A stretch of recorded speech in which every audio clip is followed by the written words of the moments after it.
नमस्कार दोस्तों, स्वागत है आप सभी का आपके अपने चैनल ऑनलाइन एंड ऑफलाइन ज्ञान में। दोस्तों, सीईएल यानी सेंट्रल इलेक्ट्रॉनिक्स लिमिटेड आप लोग जानते ही हैं, गाजियाबाद की साइड से आप लोगों के लिए रिक्रूटमेंट आया है। ऑल ओवर इंडिया के बच्चे इस नौकरी के लिए अप्लाई कर सकते हैं। डिप्लोमा कैटेगरी को भी मौका दिया है, कुछ अन्य पोस्ट भी है और हमारे आईटीआई वाले बच्चों को भी मौका दिया है। ध्यान रखना, इस नौकरी का फॉर्म फिल करने के लिए मिनिमम आपके पास 2 साल का एक्सपीरियंस होना चाहिए, चाहे आप आईटीआई से हो या फिर अन्य डिप्लोमा कैटेगरी से फॉर्म फिल कर रहे हो। बाकी की जानकारी नीचे आपको दिखेगी। इसका फॉर्म ऑफलाइन है। 25/9/2025 से पहले पहले आप लोगों को डिपार्टमेंट में यह फॉर्म पहुंचाना पड़ेगा। इसका आप लोगों को डीडी बनवाना पड़ेगा। डीडी की जो कॉपी है वो आपको अटैच करने पड़ेगी, ओरिजिनल अपने पास रखने पड़ेगी। बाकी हम लोग नीचे देखते हैं क्या है क्या नहीं है। ऑफिशियल वेबसाइट पे इसकी जानकारी प्रॉपर तरीके से आ गई है। ऑल ओवर इंडिया के बच्चे इसका फॉर्म फिल कर सकते हैं। एक एक करके हम लोग जो है आईटीआई वाले बच्चों की पोस्ट को देख लेते हैं। ये डिप्लोमा की है तो हम फोकस करेंगे अपनी आईटीआई पोस्ट पे। तो डिप्लोमा में फिर भी मैं आपको बता दूं, मैकेनिकल इंजीनियर है, उसके बाद आपका इलेक्ट्रॉनिक्स है और इलेक्ट्रिकल है। तीनों कैटेगरी को यहाँ पर मौका दिया है। और अपने फिटर की बात करें तो फिटर में यहाँ पर आप लोग देख सकते हैं, फिटर की वैकेंसी है जिसमें आप लोगों का candidate should be ITI in fitter trade with minimum 55% marks. अगर आपके पास 2 साल का एक्सपीरियंस है तो आप लोग फॉर्म फिल कर सकते हैं, चाहे आप लड़के हों चाहे आप लड़की हो। सेम कंडीशन आप लोगों की इलेक्ट्रिशियन में जो है एप्लीकेबल होगी, बस ट्रेड आपकी चेंज हो गई, सारी कंडीशन आपकी सेम है। उसके बाद इलेक्ट्रॉनिक्स मैकेनिक में भी सेम आप लोगों के लिए कंडीशन है, बट ट्रेड आपकी चेंज हो जाएगी, लेकिन इसमें पोस्ट थोड़ी सी ज़्यादा है, यानी कि 3 पोस्ट है। यहाँ पर एक्सपीरियंस आप लोग देख सकते हैं, मिनिमम 2 साल का डिपार्टमेंट ने रखा हुआ है। उसके बाद ऑपरेटर की बात करें तो ऑपरेटर में भी यहाँ पर 2 पोस्ट है, जिसमें आप लोगों के इलेक्ट्रॉनिक्स मैकेनिक वाले छात्र अप्लाई कर सकते हैं। उसके बाद क्लर्क है। उसके बाद आप लोगों का एक और क्लर्क की पोस्ट है, ड्राइवर है। ड्राइवर में आप लोग देख सकते हैं कि यहाँ पर candidate should be 10th pass with minimum 55% marks और आपके पास एलएमवी लाइट मोटर व्हीकल का लाइसेंस होना चाहिए। मिनिमम 2 साल का एक्सपीरियंस यहाँ पे रखा हुआ है।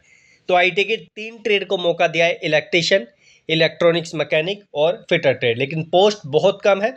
कॉन्ट्रैक्ट बेसिस की नौकरी है, परमानेंट नहीं है। इस चीज़ का भी आपको ध्यान रखना पड़ेगा। जो ज़्यादा ही डेस्परेट है नौकरी के लिए, जिनको नहीं मिल पा रही है एक्सपीरियंस लेने के बाद भी, वो यहाँ पर अप्लाई करें। 31/8/2025 के बेस पे आपकी एज कैलकुलेट की जाएगी। डिप्लोमा इंजीनियर सबके लिए 40 साल का एज का क्राइटेरिया मैक्सिमम। बाकी जो रिलैक्सेशन मिलता है वो आप लोगों को मिलेगा।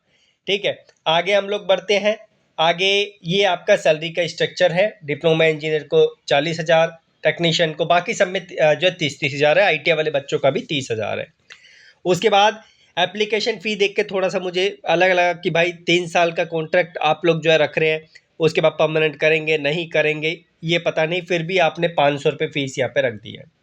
तो ये थोड़ा सा गलत है, जो बिल्कुल भी यहाँ पर जो है एक्सपेक्टेड नहीं था इस विभाग से। बाकी SC ST OBC जो है उनको यहाँ पर किसी भी प्रकार का पैसा यहाँ पर नहीं लगना है। सिलेक्शन प्रोसेस जो है इंटरव्यू के बेस पे होगा, यानी इंटरेक्शन या फिर स्किल टेस्ट, दोनों में से कुछ भी कर सकता है, लेकिन चांसेस आप लोगों के स्किल टेस्ट के ही यहाँ पर है। कॉल लेटर और अदर इन्फॉर्मेशन डिपार्टमेंट आप लोगों को आगे पहुँचा देगा जब आप लोग फॉर्म फिल करेंगे, आगे का प्रोसेस आएगा। ओनली कैंडिडेट जो मीट कर रहे हैं क्राइटेरिया को 31/8/2025 तक, वो जो है इसका फॉर्म फिल कर सकते हैं, चाहे एज का क्राइटेरिया हो चाहे क्वालिफिकेशन का क्राइटेरिया हो। 31/8/2025 तक आप लोगों को वो अपनी कैसे न कैसे कंप्लीट की होने चाहिए। कुछ इंपॉर्टेंट इंस्ट्रक्शन है, मैंने आपको बताया कि 25/9/2025 तक आप लोग फॉर्म फिल कर सकते हैं, जितना जल्दी हो सके उतना जल्दी, क्योंकि ये ऑफलाइन फॉर्म है, ऑनलाइन नहीं है। इसमें मिनिमम आपको 7-8 दिन चाहिए स्पीड पोस्ट से भी फॉर्म को पहुंचाने के लिए। ये एड्रेस है, प्रॉपर तरीके से आप लोग देख लेना। इसका आप लोगों को डीडी बनवाना पड़ेगा। अगर आप यूआर से हैं, ओबीसी से हैं, इसका फॉर्म फिल कर रहे हैं, डीडी को आप लोगों को जो बनाना पड़ेगा वो फेवर में ही बनाना पड़ेगा इलेक्ट्रॉनिक्स डिपार्टमेंट के। ये जो सीईएल है, सारे इंस्ट्रक्शन आप लोगों को डीडी बनाने के यहाँ पर मिल जाएंगे। जब आप जो है नोटिफिकेशन को पढ़ेंगे तो अच्छे तरीके से चीज़ें आपको दिख जाएगी। आप देख सकते हैं यहाँ पर किसके फेवर में, central electronics limited along with the appointment application form. तो ये आप लोगों का क्राइटेरिया है। मैं एक चीज़ आपको और बता दूं, इसमें रिटर्न एग्जाम आपका नहीं होगा, जैसे कि मैंने आपको बताया है।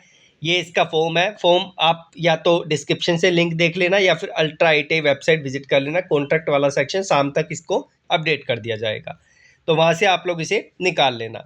ठीक है। बाकी कोई सवाल जो परेशान आप लोगों को कर रहा हो, जिसका जवाब आपको नहीं मिल पा रहा ये वैकेंसी देखने के बाद, हालांकि वैकेंसी पहले ही आ चुकी है, वीडियो आपको अब मिल रही है, तो फिर आप लोग कमेंट बॉक्स में मुझे बताना सो दैट मैं आपको इन्फॉर्म कर सकूं। ये मैं टेन्योर इसलिए बोल रहा था कि tenure of above mention post is initially 3 साल का है, which is further extendable to maximum up to 2 year, यानी 5 साल तक मैक्सिमम आपको रखेगा। उसके बाद भाई डिपार्टमेंट डिपेंड करेगा कि वो आपको रखे या ना रखें। बाकी कोई सवाल, ठीक है, मैंने आपको बोला कि परेशान कर रहा हो, कमेंट में मेंशन कर देना, जवाब आपको मिल जाएगा। Thank you.